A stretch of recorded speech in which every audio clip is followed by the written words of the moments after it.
Assalamualaikum warahmatullahi wabarakatuh. Alhamdulillah, assalatu wassalamu ala Rasulillah wa ala alihi wa mawali. Subhanaka la ilma lana illa ma 'allamtana innaka antal alimul hakim. Amma ba'd.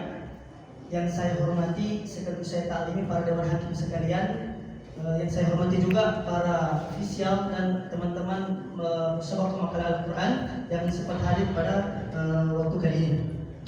Oke, langsung saja saya akan mempresentasikan terkait judul ini mengenai revitalisasi fungsi ketahanan keluarga perspektif Quran Surah At-Tahrim ayat 6. Sebenarnya di sini ada tambahan mengenai tinjauan penafsiran mulai dari era klasik, pertengahan, modern dan kontemporer. Bicara soal ketahanan keluarga, apa itu ketahanan keluarga? Ketahanan keluarga merupakan sebuah kondisi keluarga untuk senantiasa meneruskan keberlangsungan hidup mereka supaya mereka ini terbebas daripada problematisasi yang ada di tengah-tengah masyarakat atau di tengah-tengah keluarga. Sehingga kalau kita sudah mampu untuk bertahan dalam keluarga tidak ada problematisasi atau hal-hal yang bisa mendorong keluarga kepada hal yang kiri. Di sini kita harus ditegaskan dan kita harus perhatikannya supaya tervitalisasi ketahanan keluarga secara sempurna. Dikarenakan kalau kita melihat masyarakat sekarang ini atau keluarga Islam pada saat ini khususnya di Indonesia memiliki dua problematisasi seperti ini. Yang pertama, kondisi keluarga masyarakat Islam yang semakin memperhatikan. Yang kedua, dinamika kausalitas. Kemudian untuk menghindari dari para problematisasi seperti itu, maka Al-Quran memberikan pandangan, memberikan perspektif, memberikan wejangan atau memberikan sebuah ejawentahan dalam surah At-Tahrim ayat 6 sebagai solutif bagi kita semua yang berbunyi A'udzu billahi minasyaitonir rajim. Bismillahirrahmanirrahim. Ya ayyuhalladzina amanu qu anfusakum wa ahlikum nar. Kemudian dalam penafsiran ini, karena kenapa harus diadakan penafsiran? Dikarenakan ketika kita ingin melihat bagaimana fondasi, bagaimana konsep, bagaimana mekanisme daripada ketahanan keluarga, maka kita harus melihat penafsirannya. Kalau kita hanya sebatas tekstual saja tanpa kontekstualisasi atau analisis kontekstualisasi, maka kita akan tidak mengetahui apa yang dimaksud dengan poin-poin ketahanan keluarga. Maka di sini saya menggunakan dua penafsiran. Penafsiran pertama, penafsiran secara gramatikal Arabik atau dalam hal ini nahwu. Kemudian penafsiran yang kedua mengenai analisis kontekstual mulai dari penafsiran era klasik, pertengahan, modern dan kontemporer. Nah, yang menariknya ketika ditarik kepada penafsiran yang bersifat analisis kontekstual, penafsiran klasik dan penafsiran pertengahan, yaitu mengambil beberapa penafsiran, yaitu ada 11 penafsiran, dikombin atau dikombinasi dengan satu penafsiran modern yang disebut dengan tafsir hermeneutik. Bila mana pada tafsir Al-Kasyaf, pada tafsir Al-Kasyaf maupun tafsir Ma'anil Quranil Karim, Ma'anil Quranil Karim wa Irabahu karya Syekh Abi Ishaq As-Sari, kemudian tafsir Al-Kasyaf karya Syekh Al-Jamu Sari, itu mengatakan harus ada 5 ataupun 6 poin dalam mempertahankan keluarga. Mereka berdua ini mengambil hadis Nabi Sallallahu Alaihi Wasallam. Kalau dalam kitab tafsir Ma'anil Quran wa Irabahu itu memiliki 5 diksi, sedangkan dalam tafsir Al-Kasyaf itu 6 diksi. Nah, kalau yang Ma'anil Quran menyebutkan ya ahlahu, ja'a fi tafsir, ya ahlahu, salatukum, siyamukum, miskinukum, yatimukum, jiranukum. Sedangkan dalam tafsir Al-Kasyaf mengatakan ya ahlahu, ja'a fil hadis, ya ahlahu, salatukum, siyamukum, zakatukum, miskinukum, jiranukum dan yatimukum. Nah, ini kemudian kalau kita hanya sekedar memandang dalam segi penafsiran klasik atau penafsiran konvensional, kita tidak akan mengetahui lebarnya seperti apa. Maka ini saya hadirkan yang disebut dengan tafsir hermeneutika. Bila mana tafsir hermeneutika ini diambil daripada salah satu penafsir hermeneutik yang bernama William Hilty dari orang Jerman. Beliau menemukan satu konsep yang disebut dengan first to understand. Bila mana konsep ini beliau ada hubungan atau afiliasi kata dengan kata yang dimaksud. Misalnya sholat hukum ini berhubungan dengan at-tauhid wal ibadah.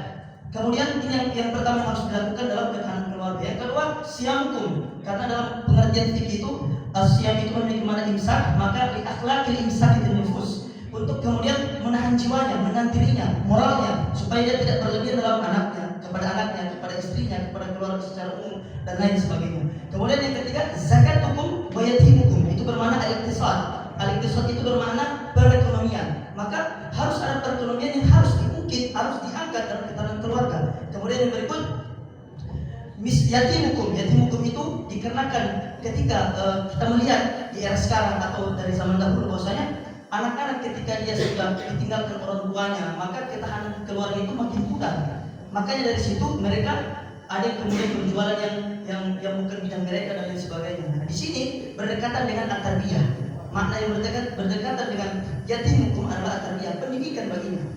Nah, kemudian yang kelima ataupun yang keenam, jiran hukum. Nah, jiran hukum ini memiliki arti tetangga kalian. Maksudnya apa? Sifatul majmu'ah, yaitu sifat yang berkaitan dengan sosial. Terus saya tadi dari sayap kiri, sayap kanan sudah mulai. Saya mencoba dari tengah, yang mulai tengah kanan saya. Al-Ustazah atau Umi.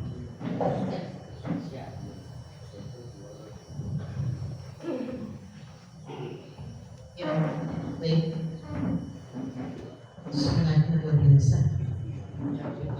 Menggema saudara.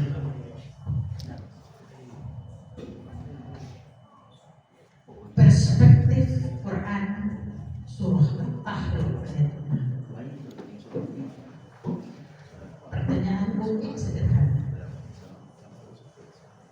Apa yang menarik dari At-Tahrim ayat 6? Yang kedua,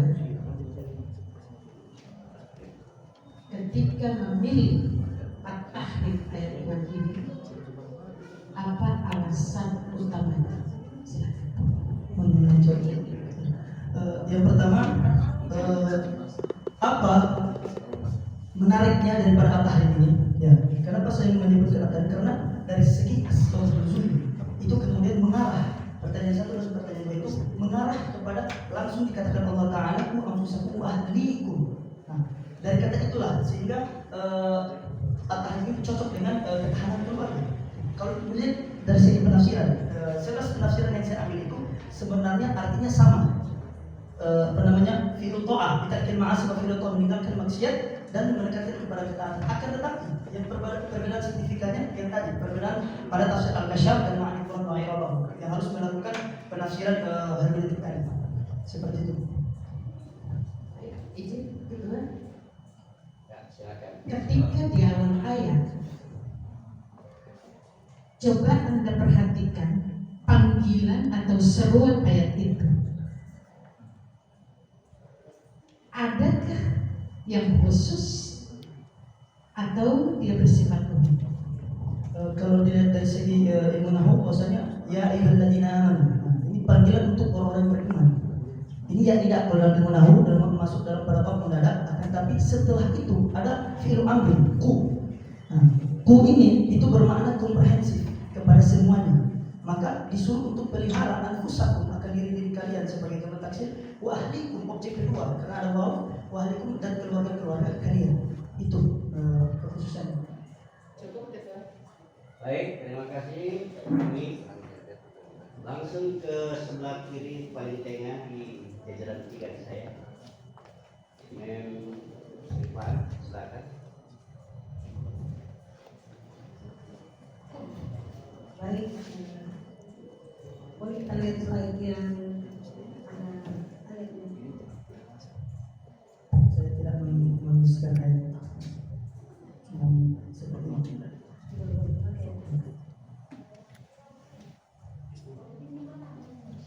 dijelaskan tentang bagaimana sunnah Al-Quran untuk ketahanan keluarga. Oke? Nah, kalau ini kajian teoritis mengenai penafsiran dari dari kontemporer, saya ingin tahu sebagai orang awam di bidang tafsir, bagaimanakah penafsiran yang cenderung digunakan oleh para mufassir atau yang paling dakwah ketika menghadapi problematika yang di era zaman now, katanya yang dimana keluarga itu sudah berubah sistematikanya, berubah personalnya. Saya mengacu pada keluarga yang tidak seperti digambarkan sebagai ideal. kewajiban siapa yang harus itu tadi di sini bukan ini jagalah ya. Oke, jadi karena mengacu pada kehidupan nyata di zaman sekarang di mana bahwa keluarga ini sudah berubah definisinya, personaliannya. Nah, menurut tuntunan Al-Quran, siapa dan bagaimana menerapkan ayat ini ketika keluarga tidak ideal? Mohon jawab.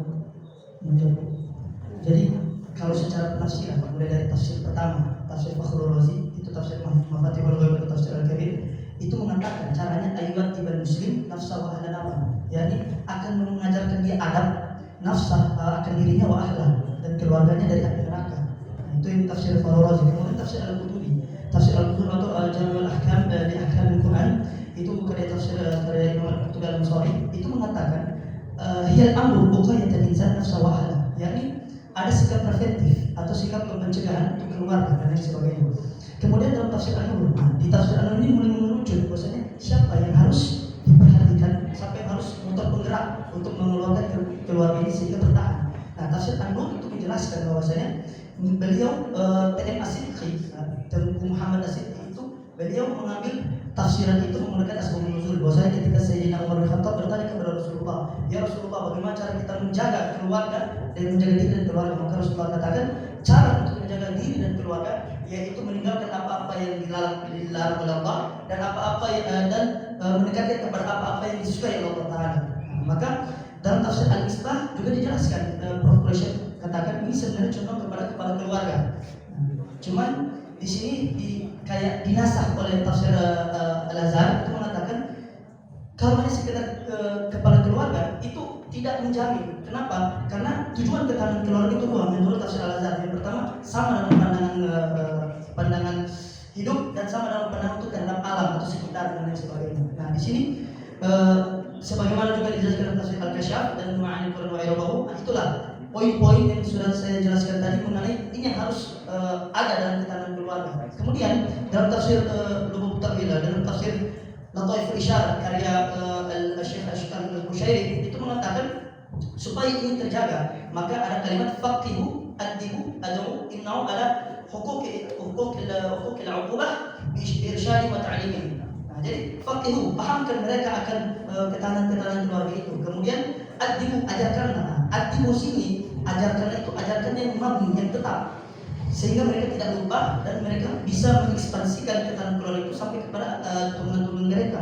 Kemudian ud'u, ajak mereka. Kemudian inna'u, jagalah mereka an huquqi huquqi istiqamah huquqah, yaitu daripada sanksi-sanksi yang melekat mereka ketika mereka jarang daripada ketahanan keluarga. Maka bagaimana cara merespon mereka sebagai kepala keluarga atau peranan keluarga masing-masingnya, yakni bi irsyadi wa ta'lim, dengan memuliakan mereka dan selalu ada diskusi mereka supaya mereka itu ada chemistry dan sebagainya. Terus dalam tafsir Safatul Tafasir dari Al-Asawli itu mengatakan juga bahwasanya harus sunu wa ausu. Sunu itu jagalah mereka, wa ausu, dan berikanlah mereka wasiat. Agar di sini ada jiwa komitmen antara kepada keluarga, istri, anak dan lain sebagainya. Kemudian dalam tafsir saya kira cukup jawaban untuk pertanyaan pertama. Silakan lagi. Ya, cukup kali. Baik, saya tertarik dengan penjelasannya sehingga munculkan pertanyaan. Tapi masih mengacu pada surah yang sama ya, yang jagalah keluargamu dari. Ya. Nah, bagaimana sekiranya justru kepala keluarga yang tadi dijelaskan bertanggung jawab untuk menjaga keluarganya dari api neraka, justru dia sendiri yang menceburkan keluarganya ke api neraka. Mungkin dengan sifat mungkin dengan perbuatannya yang justru dia tidak taat kepada Allah dan Quran. Nah, justru dia sendiri yang menceburkan dirinya sehingga ya mau tidak mau keluarganya juga ikut. Lantas bagaimana tuntunan Al-Quran untuk keluarganya? Mohon dijawab.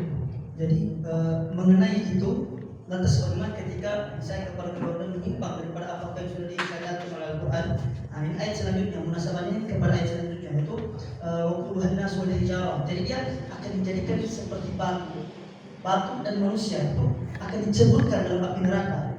Nah, ini kalau menurut Al-Quran. Tapi kalau menurut digabung antara riwayat atau akal wa nakal, itu kemudian belum tentu apakah itu dia hanya sebatas penyimpangan pada saat itu atau dia bisa berubah. Dalam hal ini ada kosakata yang mendukung yang disebut al-kasr, ada proses, ada usaha dan sebagainya. Mungkin kalau menurut Quran itu seperti itu, dia akan dicelupkan ke dalam neraka. Kemudian kalau menurut akal itu kemudian dia kemudian bisa berubah, apakah dari jiwa yang begini menjadi jiwa yang seperti itu. Oke, masih boleh satu komentar? Cukup. Harus adil. Nanti di sana. Baikkan, Ustaz. Kita kasih dulu, Ustaz. Kita kasih dulu. Oh, siap. Yang satu ya. Kan Ustaz. Ya, jadi sama begini.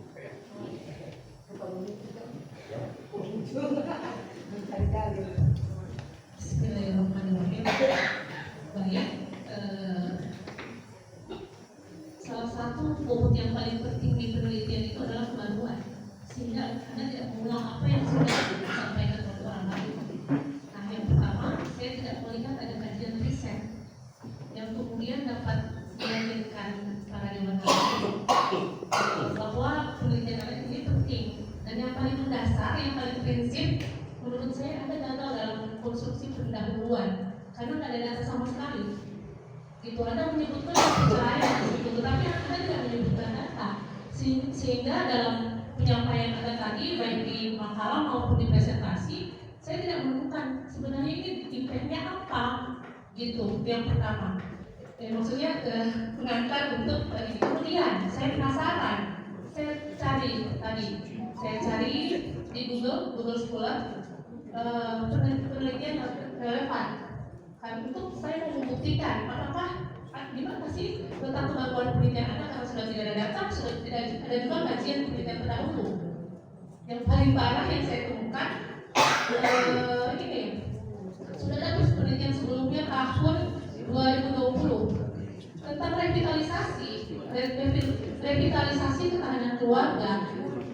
Bahkan di situ saya sudah download jurnalnya, dia lebih luas. Bahkan ada satu juga artikel, saya lupa tahunnya berapa, itu tentang Islamic parenting yang tujuannya untuk bagaimana membangun ketahanan keluarga yang berkualitas. Malahan di situ aspek yang dikaji itu gagasannya adalah bagaimana aspek psikologisnya, bagaimana aspek iman dan syariat Islamnya, dan bagaimana pendidikan akhlak yang sosial. Itu sudah sangat komprehensif. Maka untuk sementara sebelum mendengarkan argumen Anda, saya akan berkesimpulan bahwa tidak ada kebaruan. Karena kalau yang saya simak sekilas dan saya baca di artikel, Anda hanya mengangkat tentang aspek iman dan syariat Islam, gitu. Maka saya minta Anda berargumen untuk mempertanggungjawabkan apa yang sudah Anda tulis. Terima kasih. Menjawab. Jadi mengenai yang tidak ditemukan perkara barunya. Nah, sebenarnya kalau mau melihat tulisan berjudul ini, bahwasanya saya menggunakan kalimat saya menggunakan literary research. Jadi hanya sekedar dalam data-data buku dan sebagainya, saya menemukan satu buku yang bernama Keluarga Maslahah, Kisah Mahmud, orang Jawa Tengah dan lain sebagainya. Nah, beliau kemudian memberikan data tahun 2010 dan lain sebagainya. Adapun mengenai definisi ataupun karya-karya yang sudah itu, saya juga sudah mencari mengenai karya-karya yang sudah ditemukan. Hal yang barunya misalnya seperti kata tauhid dan spiritual itu berbeda, ibadah dan spiritual itu berbeda. Kalau ibadah itu secara umum, ibadah sholat dan sebagainya, tapi kalau spiritual dia internalnya diri. Makanya di dalam keilmuan Islam, ilmu yang menjalankan spiritual itu ilmu tasawuf. Bagaimana cara hablum minallah, hablum minan nas wa hablum minal alam. Nah, itu salah satu hal kebaruan. Jadi orang sekarang itu hanya membahas mengenai ibadah. Akan tetapi yang menjadi pertanyaannya, seriuskah dia beribadah? Adakah muraqabah dari Allah kepada dia? Dia merasa seperti itu. Adakah khauf dia kepada Allah? Adakah khusyah dia kepada Allah Subhanahu wa taala? Atau dia takut kepada Allah Subhanahu wa taala? Itu yang menjadi problem.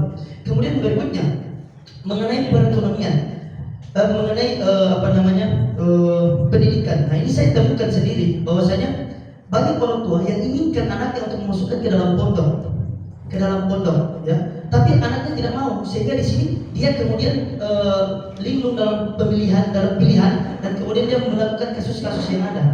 Nah, kami mulai berpikir, bahwasanya ini bisa jadi solusi. Dia harus keluar dari pondok. Kenapa? Bisa jadi dia keluar dari pondok tersebut, dia bakatnya muncul, akademiknya muncul, non akademiknya muncul. Nah, itu yang saya dapatkan di pondok pesantren. Sekian. Ya, silakan. Ya. Baik, pendalaman. Jadi terima kasih pemaparannya untuk lebih meyakinkan saya.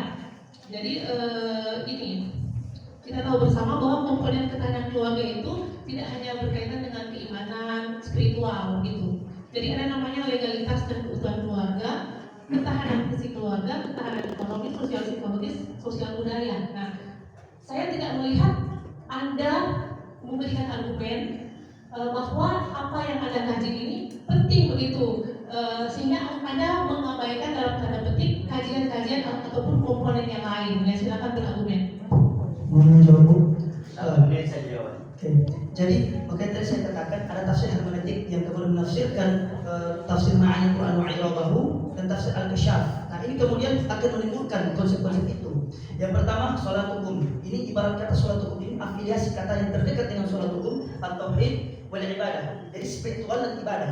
Kemudian yang kedua, untuk menjalankan ketahanan keluarga itu ya siamtum, moralitas, akhlak. Apakah akhlak terhadap orang tuanya, akhlak kepada istrinya, akhlak terhadap anaknya dan sebagainya. Ini menjadi bukti bahwasanya dalam kitab Akhlaqul Bani dikatakan alladzi lam yata'addibu walad min sigarin lam la yumkinuhu yata'addaba fi kibari. Jadi kalau orang tua tidak mengajarkan anaknya soal moral, maka pada waktu besar jangan diharapkan dia akan berakhlakul mahmudah, dia tetap berakhlak mazmumah. Kemudian yang berikutnya zakat hukum wa yatimukum. Nah, itu berkaitan dengan al-iqtisad. Al-iqtisad itu bermakna ekonomi atau perekonomian. Maksudnya keluarga itu dalam